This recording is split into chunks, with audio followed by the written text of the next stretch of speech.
आने में आप रूप से बड़ी महत्वपूर्ण रही। तो आप सभी को बहुत बहुत साधुवाद। पिछले 3 दिनों से हम सब लोग लगातार इसी विषय पर चर्चा कर रहे हैं। जिस दिन कार्यक्रम संपन्न हुआ नोएडा में, उसके बाद अगले 2 दिनों तक हमने बहुत से प्रबुद्ध साथियों की फीडबैक सुनी। कार्यक्रम कैसा रहा, उन्हें क्या कुछ जानने, सीखने, समझने का अवसर मिला। और आचार संहिता विमोचन के तीसरे दिन कल रात को हम श्रद्धेय बुद्धालंकार जी को सुन रहे थे, उसी कार्यक्रम के बारे में, संहिता के बारे में। उसी बात का विस्तार करते हुए उसी सीरीज में, उसी सीक्वेंस में आज हम थोड़ी सी चर्चा को आगे बढ़ा रहे हैं। तो जैसा कि विषय आप सबने पढ़ा है कि धम्मभूमि ने जो आचार संहिता, बोध संहिता तैयार की है, वो व्यवहारिक स्वरूप में कैसे आ सकती है, उसकी क्रियान्विति किस रूप में हो सकती है, और उसे हम सब के जीवन में, पूरे समाज, पूरे बौद्धों के जीवन में लागू करने में हम सब की भूमिका क्या हो सकती है, इस विषय पर आज हम चर्चा कर रहे हैं। बहुत ही संक्षेप में मैं फिर से रिवाइज करूं इस बात को कि हालांकि आप सब साथियों ने आचार संहिता को, बहुत कम पृष्ठों की एक छोटी सी पुस्तिका है, आप सब ने ठीक ठीक अध्ययन कर लिया होगा, गंभीरता से अध्ययन कर लिया होगा। फिर भी अगर किसी के मन में अब भी ये सवाल हो कि आचार संहिता में है क्या, या फिर आचार संहिता में लिखी गई बातें आखिर कहाँ से आई है, आचार संहिता सिर्फ धम्मभूमि का प्रोजेक्ट है, या फिर बाबा साहब डॉक्टर अंबेडकर और महात्मा गांधी बुद्ध के विचारों का संकलन है, उनका संपादन है। तो यूं कहा जा सकता है, जब आप बहुत गहराई के साथ बाबा साहब डॉक्टर अंबेडकर के संपूर्ण साहित्य का अध्ययन करते हैं, तो ये बात बेहतर ढंग से समझ में आती है कि श्रद्धेय भंते जी के कुशल नेतृत्व में धम्मभूमि ने बौद्ध आचार संहिता में जिस दीक्षा उत्सव की बात की है, वही बात बाबा साहब डॉक्टर अंबेडकर वर्षों पहले अपने ग्रंथों में कहकर गए, लिख के गए कि जिस तरह से ईसाइयों में बैप्टिज्म की रस्म होती है, ठीक वैसी ही रस्म बौद्धों में भी होनी चाहिए। अगर श्रद्धेय भंते जी ये कह रहे हैं, आचार संहिता ये कह रही है कि बौद्धों के नाम उनकी सभ्यता के सूचक होने चाहिए, वो दूसरी व्यवस्था के सूचक नहीं होने चाहिए, तो ये बात भी बाबा साहब डॉक्टर अंबेडकर कह के गए, लिख के गए कि जब आप बौद्ध बनते हैं तो नाम परिवर्तन भी जरूरी है। पुराने नामों के साथ नई व्यवस्था में आना अपने आप को हंसी का पात्र बनाना है। ठीक इसी तरह से बात महिलाओं के पहनावे की हो, बात बौद्ध पर्वों की हो, बुद्ध पूर्णिमा जैसे पर्वों को मनाने की हो, अशोका विजयदशमी की हो, या फिर भिक्षुओं और भिक्षुणियों के जो सामाजिक या धार्मिक दायित्व है, उनके निर्वहन की, हर एक एंगल से आप देखेंगे कि बाबा साहब डॉक्टर आम्बेडकर जिन बातों को अलग अलग भाषणों में, अलग अलग पुस्तकों में व्यक्त करके गए, श्रद्धेय भंते जी के मार्गदर्शन में धम्मभूमि की टीम ने उन तमाम विचारों को संकलित करते हुए और बहुत ही सारगर्भित ढंग से समाज के सामने रख दिया है। तो एक लाइन में बात ये कि जब भी आप आचार संहिता की, बौद्ध आचार संहिता की बात करेंगे, आप बाबा साहब डॉक्टर आम्बेडकर के विचारों की ही बात कर रहे होंगे। जब भी हम आचार संहिता के प्रचार प्रसार की, उसे हम सबके जीवन में लागू करने की बात करेंगे, तो निश्चित रूप से हम बाबा साहब डॉक्टर अंबेडकर द्वारा दशकों पहले कही गई बातों का ही अनुसरण कर रहे होंगे। तो इस बात में तो किसी को चिंतन मनन करने, संशय या संदेह में रहने की आवश्यकता नहीं है कि इस आचार संहिता में व्यक्तिगत रूप से किसी एक व्यक्ति ने अपना कुछ डाल दिया होगा या अपने हिसाब से डिजाइन कर दिया होगा। मूल रूप में बाबा साहब डॉक्टर अंबेडकर की शिक्षाओं, उनके विचारों का अक्षर रस पालन करते हुए यह आचार संहिता डिजाइन की गई है। एक बात तो ये। दूसरा, जब आचार संहिता सच में बाबा साहब डॉक्टर अंबेडकर के विचारों का प्रतिनिधित्व करती है और समाज को उसी सांचे में ढालना चाहती है जिस स्वरूप में बाबा साहब डॉक्टर अंबेडकर देख रहे थे, तो निस्संदेह हम सबकी जिम्मेदारी बढ़ जाती है कि हम इस आचार संहिता को धरातल पर लागू करने में, जन जन तक पहुंचाने में और आने वाली पीढ़ियों को एक बेहतर बोध समाज देने के लिए हम भी अपनी सार्थक और सकारात्मक भूमिका का निर्वहन करें। तो वो भूमिका किस रूप में हो सकती है, हम अपनी तरफ से क्या योगदान दे सकते हैं, मैं बहुत ही संक्षेप में 4-5 बिंदुओं के माध्यम से इस विषय पर आज चर्चा कर रहा हूं। क्योंकि जैसा अभी योगेश जी कह रहे थे कि हमने एक कदम बढ़ाया है, इसका मतलब ये भी नहीं है कि आचार संहिता बनने या फिर आचार संहिता का विमोचन हो जाने भर से बौद्ध समाज का निर्माण हो गया है, या फिर हम सब लोग उसे पूरी तरह से अनुसरण करने लग गए हैं। इस बात को आप यूं भी समझ सकते हैं कि 26 जनवरी 1950 में लागू हुए संविधान के बाद भी, जहां पहले दिन से ये प्रावधान था कि जाति के आधार पर किसी के साथ भेदभाव नहीं होगा, अनुच्छेद 17 अस्पृश्यता का, अनटचेबिलिटी का निषेध कर रहा है, उसके बाद भी आज भी हम उस तरह के इंसिडेंट देखते हैं, सुनते हैं, पढ़ते हैं। तो इसका मतलब ये हुआ कि संविधान बनाने वाले लोग, किसी भी कोड ऑफ कंडक्ट को डिजाइन करने वाले लोग कितना ही बेहतर क्यों न बना ले, जब तक उसे लोग अपने व्यवहार में, अपने आचरण में नहीं उतारते हैं, तब तक वो सफल हो नहीं पाता है। तो ये आचार संहिता भी, जब हम इस बात को बेहतर ढंग से समझ जाते हैं कि बाबा साहब डॉक्टर अम्बेडकर के विचारों का प्रतिरूप है, उनके विचारों का मूर्त रूप है, तो फिर ये समझने की जरूरत है कि हम इसे लागू कैसे करें। 5 छोटे छोटे से बिंदुओं पे मैं डिस्कस कर रहा हूं। पहला बिंदु इसे लागू करने की दिशा में, वो ये है कि हम सभी प्रबुद्ध साथियों ने, जो जो नोएडा के कार्यक्रम में उपस्थित रहे, आप सबको विमोचन समारोह में उस बौद्ध संहिता की एक एक प्रति के साथ एक एक बौद्ध घोषणा प्रमाण पत्र भी दिया गया,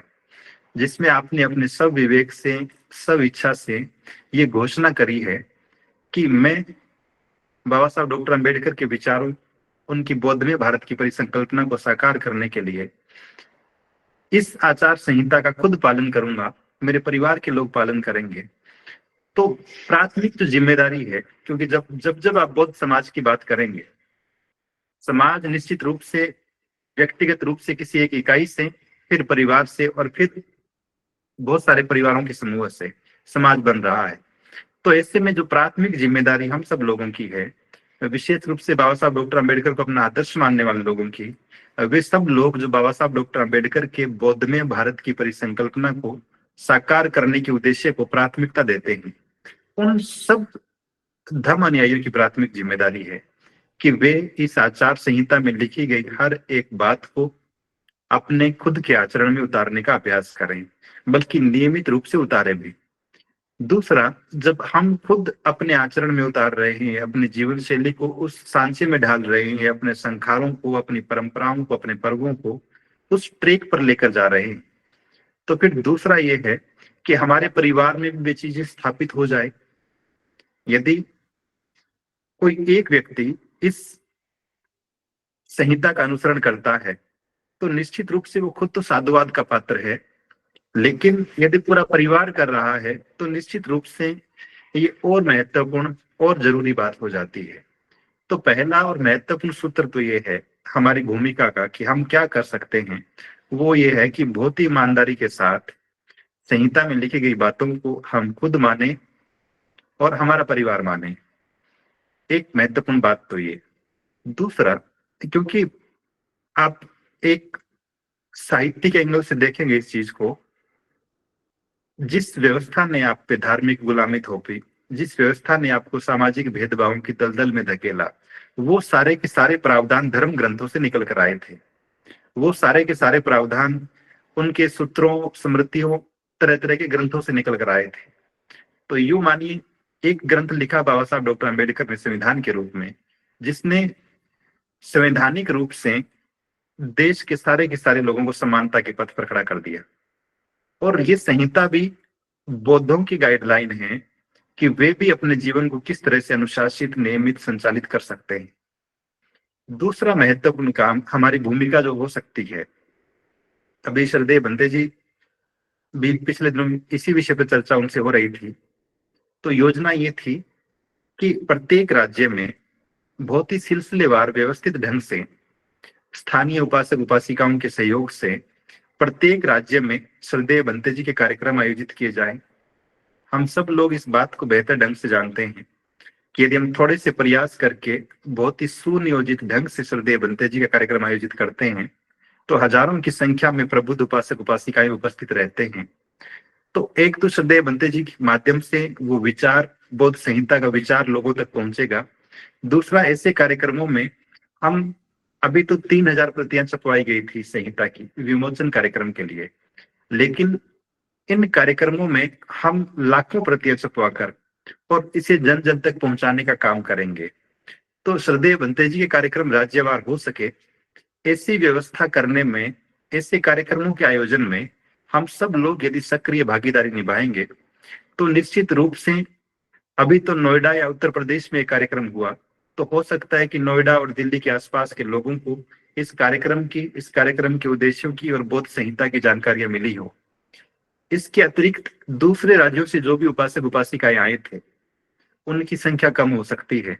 लेकिन जब किसी एक राज्य में बड़ा कार्यक्रम आयोजित होगा, जैसे उदाहरण के लिए यदि हम राजस्थान की बात करें, तो राजस्थान में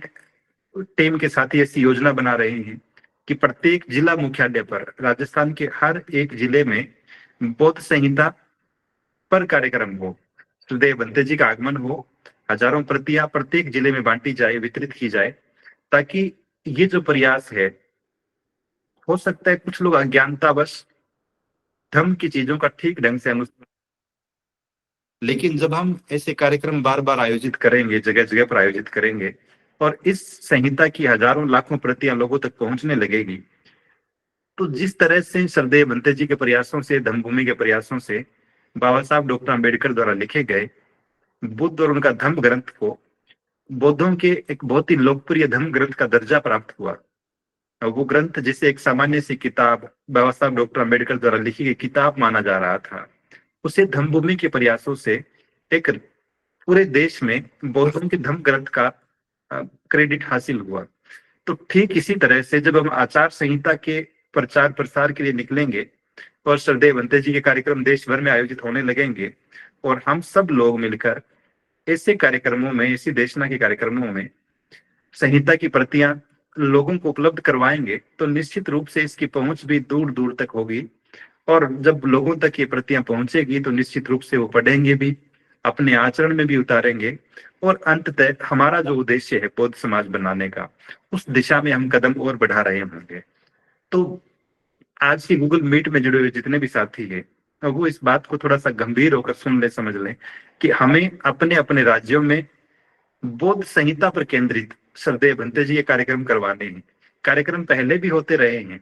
लेकिन उन कार्यक्रमों का विषय हो सकता है धम्म प्रशिक्षण रहा हो, कार्यकर्ताओं का प्रशिक्षण रहा हो, सामान्य धम्म की देशनाएं रहा हो, या फिर बाबा साहब डॉक्टर अम्बेडकर के विचारों पर बात करना रहा हो। लेकिन अब जो कार्यक्रम होंगे वो सिर्फ और सिर्फ एक ही विषय पर केंद्रित रहेंगे, और विषय रहेगा कि बौद्ध समाज आचार संहिता, उसके बारे में और ज्यादा स्पष्टताएं हो जाएं, उस पर और ज्यादा चर्चाएं होने लगे, और उसकी प्रतियां हजारों लाखों लोगों तक पहुंचने लग जाए। तो इस काम में हम सब की भूमिका सुनिश्चित हो, हम सब लोग सहयोग कर सकें, और श्रद्धेय बंदे जी से, आदरणीय बुद्धालंकार जी से डिस्कस करके हम अपने अपने राज्यों में ऐसे कार्यक्रमों की योजनाएं बनाना अभी से शुरू कर दें, ताकि व्यापक स्तर पर हम एक मुहिम बनाकर अगले कुछ समय में, अगले कुछ महीनों तक सिर्फ और सिर्फ बौद्ध संहिता को प्रोपेगेट करने में, इसे जन जन तक पहुंचाने में, प्रचारित प्रसारित करने में अपनी भूमिका निभा सकें। तीसरा, हमारी एक और महत्वपूर्ण भूमिका हो सकती है, इस बात को भी हम सब लोग बेहतर ढंग से समझते हैं कि हमारे हजार प्रयासों के बाद भी, और किसी राज्य में श्रद्धेय बंते जी के कार्यक्रमों के बाद भी, इस बात की संभावना तो बनी रहेगी कि हम सभी लोगों तक अप्रोच नहीं कर पाएंगे, क्योंकि श्रद्धेय बंते जी के कार्यक्रम किसी राज्य की राजधानी में हो सकते हैं, संभाग मुख्यालयों पर हो सकते हैं, जिला मुख्यालयों पर हो सकते हैं, लेकिन हम चाहते हैं कि हर एक गांव तक इस संहिता की पहुंच हो।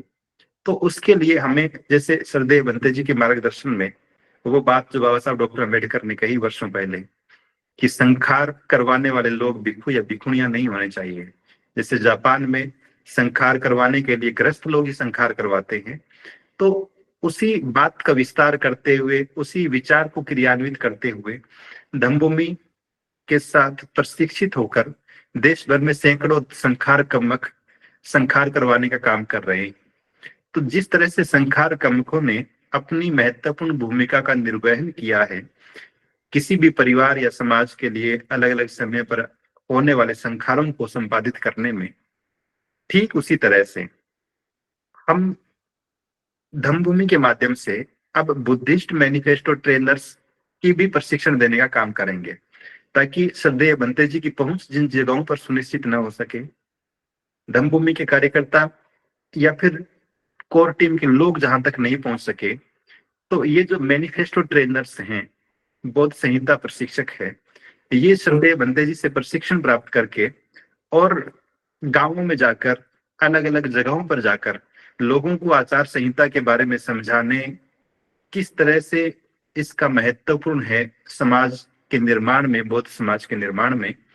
और किस तरह से हम इसे लागू कर सकते हैं। इसके लागू हो जाने से आने वाली पीढ़ियों के भविष्य पर क्या प्रभाव पड़ने वाला है और अंततः इसकी जरूरत क्यों है, ये तमाम बातें समझाने के लिए हमें बुद्धिस्ट मैनिफेस्टो ट्रेनर्स चाहिए। तो आप में से जो जो प्रबुद्ध साथी जिनका थोड़ा सा कम्युनिकेशन स्किल अच्छा हो, अपनी बात को बहुत ही सहजता के साथ सामने बैठे हुए लोगों को अपनी भाषा में आप समझा सके, भले ही पंजाबी बोल के समझाना पड़े या गुजराती बोलकर, तमिल या तेलुगु, लेकिन हम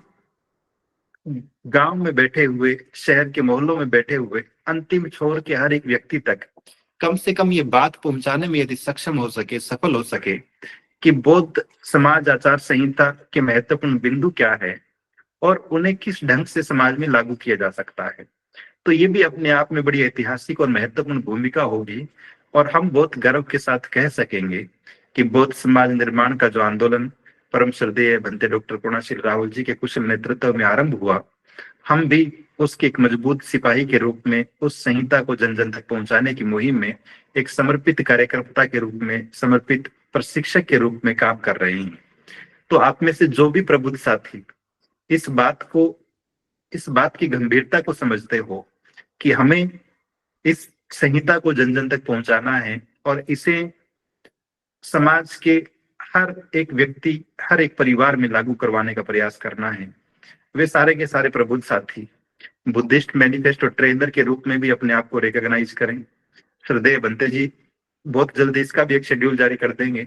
अगर ट्रेनिंग की जरूरत पड़ी इसकी भी ट्रेनिंग दे देंगे, और उसके बाद ट्रेनिंग के बाद ऐसे सारे के सारे साथी अपने अपने क्षेत्र में इस मैनिफेस्टो के प्रचार प्रसार का काम शुरू करें। क्योंकि एक विसंगति हम ये भी नोटिस करते हैं, और बहुत से साथी इसके गवाह बनते होंगे आए दिन, कि वर्षों पहले समाज में कैडर का दौर चल रहा था। वो व्यवस्थित कैडर जब खत्म हुआ तो बहुत सारे लोगों ने अपने अपने हिसाब से कैडर का काम भी शुरू कर लिया,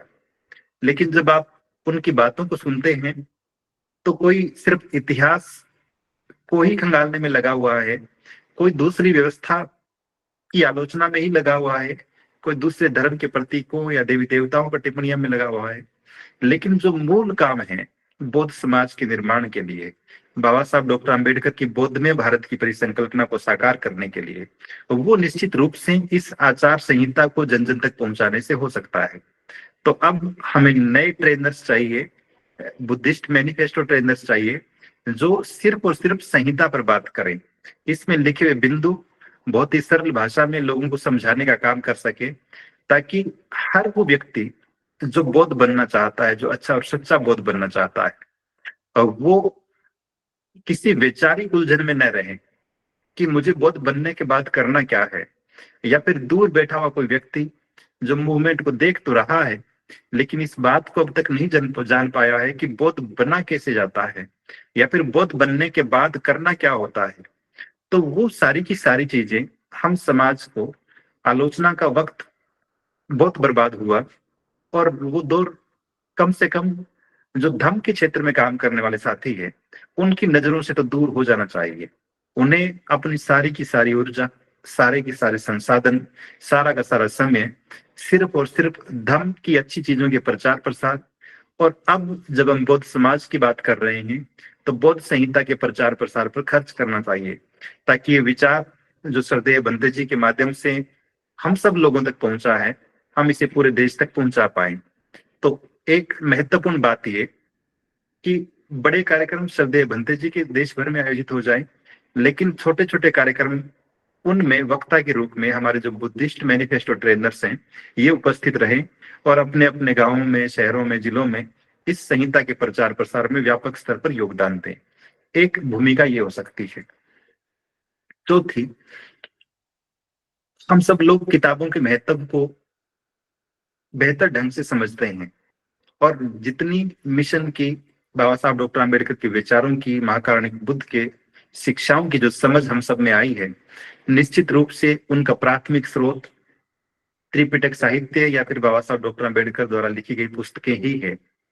तो हम कह सकते हैं कि किताबें निश्चित रूप से लोगों के जीवन को बदलने का काम करती है, उन्हें आंदोलित करने का काम करती है, उन्हें नई दिशा दिखाने का काम करती है। तो अगर हम इस संहिता की प्रतियों को इस पुस्तक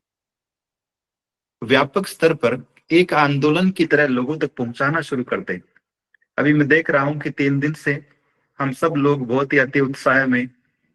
बौद्ध आचार संहिता पुस्तक की पीडीएफ फाइलें बनाकर ग्रुप्स में शेयर कर रहे हैं। लेकिन आप सब लोग इस सच्चाई से बेहतर ढंग से परिचित है कि व्हाट्सएप पे प्रेषित होने वाली किताबें, चाहे वो 15 पेज की हो कि 50 पेज की हो, 0.01% लोग भी उसको ओपन करके पढ़ते नहीं है। हो सकता है कोई व्यक्ति उसका प्रिंट निकाल कर अपने पास सहेज के रख ले और पढ़ना शुरू कर दे, लेकिन प्रिंट निकालने की सोचने वाले लोग भी कम हैं, और मोबाइल में 50, 60, 100 पन्नों की किताब को पढ़ने वाले लोग भी कम हैं। तो हम सिर्फ और सिर्फ इस सोशल मीडिया प्लेटफॉर्म के भरोसे नहीं रह सकते। अगर हम सच में चाहते हैं कि संहिता की बातें, ये सुंदर सी बातें जो हमारे जीवन को श्रेष्ठ बना सकती है, जो हमें बौद्ध समाज के रूप में संगठित कर सकती है, सबको आंदोलित कर सकती है, तो वो जन जन तक पहुंचे, तो फिर हमें एक अभियान ये भी शुरू करना पड़ेगा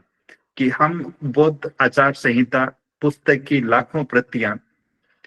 अपने अपने स्तर पर, अपने अपने क्षेत्रों में बंटवाने, प्रचारित करने का काम भी करें। क्योंकि जब तक हम ये काम नहीं करेंगे, धनभूमि के संसाधनों की भी अपनी एक सीमा है कि जी के प्रयासों से हो सकता है इस किताब की 50,000 प्रतियां छप जाए, 1 लाख प्रतियां छप जाए, लेकिन जब आप देश में बौद्ध बनने वाले लोगों की संख्या देखते हैं तो वो तो करोड़ों में है। तो उस बड़ी संख्या में बुद्धिस्ट मैनिफेस्टो की प्रतियां छपवा पाना हो सकता है कि हमारे संसाधनों की सामर्थ्य से बाहर हो। तो ऐसे में हम अपने स्तर पर भी श्रद्धेय बंते जी से परामर्श के बाद, धम्मभूमि की पब्लिकेशन टीम से परामर्श के बाद, यदि आपको ये लगता है कि हम अपने क्षेत्र में, हो सकता है कि श्रद्धेय बंते जी का कार्यक्रम वहां न हो पाए, लेकिन बिना कार्यक्रम भी हम इस संहिता की प्रतियां वितरित करवाना चाहते हैं। उदाहरण के लिए यदि हम बात करें, 14 अप्रैल को हर साल बाबा साहब डॉक्टर अम्बेडकर की जयंती पूरे देश में बहुत ही उत्साह के साथ मनाई जाती है, और ऐसी कोई तहसील, ऐसा कोई जिला, ऐसे किसी राज्य की राजधानी नहीं होगी जहां पे बाबा साहब डॉक्टर अम्बेडकर जयंती के कार्यक्रम न होते हो। तो अगर हम सिर्फ इतना सा अभियान कर लें कि इस बार 14 अप्रैल 2025 पर जब बाबा साहब डॉक्टर अम्बेडकर की जयंती आएगी, तो उस जयंती में जिन जिन कार्यक्रमों में हम उपस्थित रहेंगे, वहां उपस्थित होने वाले सभी लोगों को आप हर बार सम्मान प्रतीक देते होंगे। तो उन धातुओं के बने हुए सम्मान प्रतीकों को अपनी अलमारियों में, अपने कमरों में सजाने की बजाय, अगर इस एक जयंती हम ये अभियान चला लें कि इस बार अंबेडकर जयंती पर हम सब लोग जयंती के कार्यक्रम में उपस्थित होने वाले हजारों, लाखों, करोड़ों लोगों को सिर्फ और सिर्फ बुद्ध और उनका धम्म से प्रेरित होकर, बाबा साहब डॉक्टर अम्बेडकर की बौद्ध में भारत की परिसंकल्पना से प्रेरित होकर, और अंततः श्रद्धेय बंते जी के कुशल नेतृत्व में तैयार बौद्ध आचार संहिता की प्रतियां वितरित करने का काम करेंगे, तो आप देखेंगे कि एक ही दिन में 14 अप्रैल 2025 को हम लाखों लाखों लोगों तक इस संहिता की प्रतियां पहुंचा देंगे। और जब हर एक आदमी, जैसे अभी नोएडा के कार्यक्रम से आप सब लोग बड़े प्रफुल्लित मन से, बहुत ही ऊर्जा और समर्पण के साथ वो संहिता की प्रति अपने साथ लेकर आए, और बहुत से साथियों के मैसेज तो ऐसे भी आए कि जी हमने ट्रेन में बैठे बैठे इसको पढ़ लिया था। कई लोग तो स्टेशन पे बैठे बैठे, ट्रेन किसी की लेट थी वहां बैठे हुए पढ़ रहे थे। तो जब आप इतनी समर्पण के साथ, इतनी गंभीरता के साथ खुद पढ़ रहे हैं, उसे समझने का प्रयास कर रहे हैं, तो अगर हम लाखों लोगों तक इसकी प्रतियां पहुंचा देंगे, तो निश्चित रूप से ये एक बहुत ही व्यापक जन आंदोलन बन जाएगा जो लाखों करोड़ों लोगों के जीवन को बदलने का काम करेगा। और व्यक्तिगत रूप से मेरा अनुभव ये बार बार कहता है मुझे कि हो सकता है कोई व्यक्ति जिन जिन टीचर से स्कूल या कॉलेज में पढ़कर आया हो उनको भूल जाए, लेकिन जो सामाजिक व्यक्तित्व किसी व्यक्ति को बाबा साहब डॉक्टर अंबेडकर के बारे में, महाकारुणिक बुद्ध के बारे में उस पथ की राह बताता है, उस पथ को दिखलाता है, कोई भी व्यक्ति ऐसे शख्सियत को जिंदगी भर नहीं भूलता। क्योंकि सही मायने में कई वर्षों की मानसिक और सामाजिक गुलामी के बाद जब किसी व्यक्ति के मन से अविद्या का विनाश होता है और सम्यक दृष्टि में प्रवेश करता है, तो निश्चित रूप से ये उसकी लाइफ का टर्निंग पॉइंट होता है। और ऐसी राह दिखाने वाले व्यक्ति को कभी कोई भूलता नहीं है। तो हम लाखों लोगों के जीवन को रूपांतरित करने का काम कर रहे होंगे इस संहिता को जन जन तक पहुंचाकर। तो आप सब साथी, अभी नवंबर का महीना चल रहा है, लगभग 5-6 महीने हमारे पास हैं, तो ऐसी योजना पर भी काम करें जहां कहीं भी आप रहते हैं। बाबा साहब डॉक्टर अंबेडकर की जयंती का कार्यक्रम छोटा होता हो या बड़ा होता हो, उसमें उपस्थित रहने वाले लोगों की संख्या से आप बेहतर परिचित है स्थानीयता के हिसाब से। तो स्थानीय आयोजकों से निवेदन करें, उस आयोजन टीम का सदस्य बने और अभी से उनसे तय कर लें ये बात कि हमें कार्यक्रम में इतने लोगों को बौद्ध संहिता की प्रतियां वितरित करनी है। क्योंकि आज तक तो हम दूसरी व्यवस्था को कोसने वाला साहित्य वितरित कर रहे थे, लेकिन अब जिम्मेदारी है कि हम अपनी व्यवस्था स्थापित करने वाला साहित्य वितरित करने का काम करें। तो आप सब लोग इस बात के लिए भी तैयारी करना आज ही से शुरू कर लें कि आने वाली अंबेडकर जयंती को हम पूरे देश में एक ही दिन में इसकी असंख्य प्रतियां वितरित करने का काम करें। और अंतिम बात हमारी भूमिका के संदर्भ में क्या हो सकती है, तो वो बस ये है कि जब आप इसकी प्रतियों को छुपवाने की बात करेंगे तो निश्चित रूप से बजट ये बड़ी महत्वपूर्ण दुविधा रहती है। तो इसकी समुचित व्यवस्था भी आप अपने कंधों पर लें। जिस राज्य में श्रद्धेय बंते जी के कार्यक्रम होने हैं, वहां कितनी प्रतियां वितरित की जानी है, उनकी प्रिंटिंग की कॉस्ट क्या आएगी, वो आप श्रद्धेय बंते जी से या धम्मभूमि की पब्लिकेशन टीम से डिस्कस कर लें। और उसके फंड की व्यवस्था यदि राज्यवार हो जाएगी तो ये काम और आसान हो जाएगा। नहीं तो फिर जैसा मैंने पहले कहा कि धम्मभूमि के सीमित संसाधनों में देश के हर एक हिस्से तक इन प्रतियों की पहुंच सुनिश्चित नहीं हो सकती। तो हम सबका सहयोग, हम सबका समर्पण और हम सब की गंभीरता इस उद्देश्य के प्रति निश्चित रूप से बड़ी महत्वपूर्ण रहेगी। और अगर हम ऐसा कर पाए, इस संहिता को जन जन तक पहुंचा पाए, लोग अपने जीवन में लागू कर पाए और हम अपने आप को एक बौद्ध समाज के रूप में संगठित कर पाए, एकजुट कर पाए, तो निश्चित रूप से आने वाली पीढ़ियों को फिर ये सोचने की जरूरत नहीं पड़ेगी। आज श्रद्धेय बंते जी के कुशल नेतृत्व में धम्मभूमि की टीम, श्रद्धेय बंते जी खुद लंबे चिंतन मनन के बाद ये तय करके हमें बता रहे हैं कि बुद्ध पूर्णिमा कैसे मनानी है, अशोका विजयदशमी कैसे मनानी है। लेकिन हम इतना सुंदर स्वरूप तय करके जाएंगे इस बौद्ध व्यवस्था का कि हमारी आने वाली नस्लों को फिर सोचना नहीं पड़ेगा कि दीक्षा उत्सव कैसे होता है या फिर बुद्ध पूर्णिमा कैसे मनाई जाती है, अशोका विजयदशमी कैसे मनाई जाती है, बौद्धों को क्या करना चाहिए और क्या नहीं करना चाहिए। ये वो अपने घर की जीवन शैली से, अपने माता पिता के व्यवहार से बेहतर ढंग से जान चुके होंगे, समझ रहे होंगे और उसी के साथ बड़े होंगे। तो अपने आप में बड़ा दूरदर्शी, ऐतिहासिक और महत्वपूर्ण कार्य श्रद्धेय बंते जी के कुशल नेतृत्व में हुआ है। हम सब लोग एकजुट होकर बहुत ही समर्पण और सहयोग की भावना के साथ यदि इस मुहिम में साथ खड़े हो जाएंगे तो निश्चित रूप से बाबा साहब डॉक्टर अंबेडकर की बौद्ध में भारत की परिसंकल्पना को साकार होने में वक्त नहीं लगेगा, बौद्ध समाज के निर्माण में वक्त नहीं लगेगा। तो आप सबकी सकारात्मक प्रतिक्रियाओं की उम्मीद में मैं अपनी बात को यहीं विराम दे रहा हूँ। आप सबने बड़े ध्यानपूर्वक सुना।